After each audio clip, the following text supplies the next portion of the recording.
Hello and welcome along to the Irish Racing Podcast here at andyholdenSpeedfigures.co.uk. Friday morning, November the 20th, and we've got a competitive card as ever at the Irish Racing venue. And we've got some very competitive stuff, as always the case, starting at 3:55 and ending at 7:30. Start off with the opener, which is a maiden over a mile. Very much looking towards Joseph O'Brien's charge here.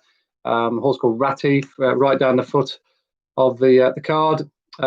He ran a really encouraging race on his debut in what was a very strongly run race won by a horse called Lockderg from the Aidan O'Brien stable. They were in a real good clip that day. The third has already won subsequently, horse of Dundalk O'Brien's. And this horse held up towards the rear of the field, or he couldn't quite go the early pace. Stayed in very eye-catchingly to finish just on the coattails of the leaders.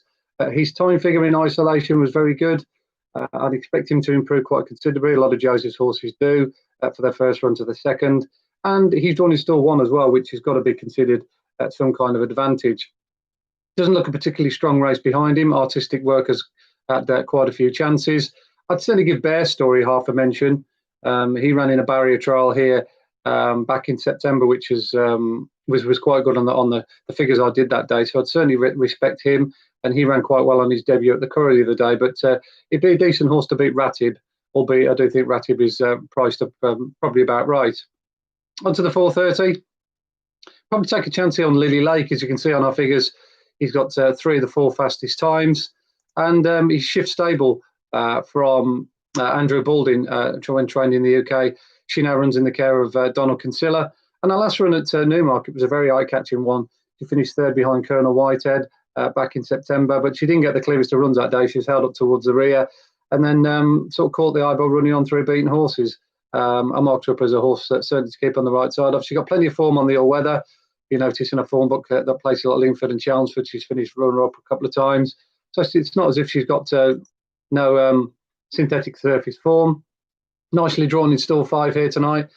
I do think she's got a certain decent chance of hitting the frame. And she's been quoted sort of 10, 12 to 1 this morning, which doesn't look a bad each way bet. Certainly think feminism is probably a worthy favourite on balance, albeit a little bit short considering that she's drawn out on the wing. That race of the day behind Fastnet Crown was quite a decent one on the speed figure, so she has to be respected. But the prices are quite like Lily Like, and she'll do for me each way in the second. On to the 5 o'clock.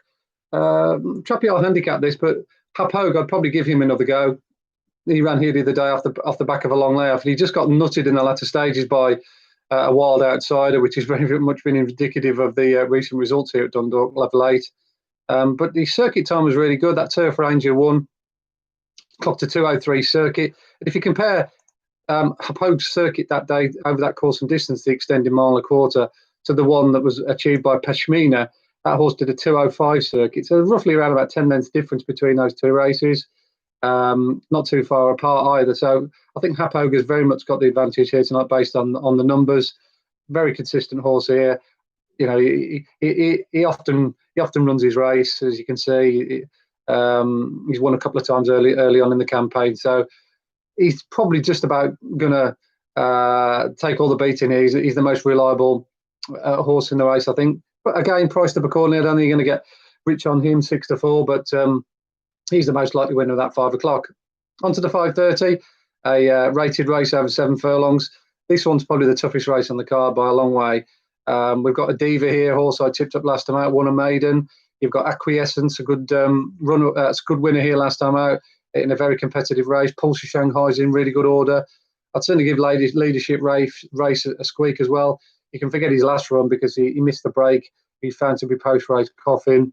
And he was actually lame as well. Everything that could did go wrong that day, but he's got some very good form in the book prior to that over this course and distance. So a really, really trappy affair. I think at the prices, I'll probably risk a few quid each way on Acquiescence of those I've mentioned. That victory over Sindia last time out is a pretty good one in the context of this race. 7 furlongs appears to be his trip. He'd run well the time before in a very competitive handicap. And he's nicely drawn. So 7 to 1 for Acquiescence is probably the way I'd go there. 6 o'clock, I would probably say Never Back Down's the most likeliest to run his race here, but I was hoping for a little bit bigger price. I thought he might have been 5 or 6 to 1 this morning. He's looking at 7 to 2, 4 to 1. You could obviously shop around and back him each way, put him in some each way multiples. Probably just doesn't win as often to consider him as a great bet. That third behind What Arm here last time out is a really good one on the numbers. The race has worked out really well. I put up a horse called Well Suited here the other day, which finished 7th. That ran well, finished 2nd next time out. So yeah, I think that time figure is going to stand up in the context of this race. So I'd certainly recommend him as an each way bet to nothing. The likes of English back up in trip, Homecoming drawn in stall 1, and Crystal Dawn now relatively well drawn are all horses that you'd like to sort of throw into the mix, but never back down. Comes out really well on the numbers, and he'll do for me there. The 6:30.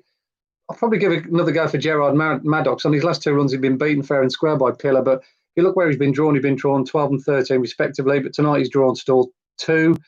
So he should get the run of the race around the inside here. Pillar's drawn a little bit further out in stall 8. I think Pillar will probably get out and get across and probably lead, but it'll mean that Gerard Maddox, I think with a good break, he's going to be sort of 2nd, 3rd, 4th going into the bend, whereas before he's been too far back, which has made a huge difference in the final outcome. So given the prices, he's sort of in and around the 7-2, 4-1 mark. I'd probably take Gerard Maddox each way there. 7:30.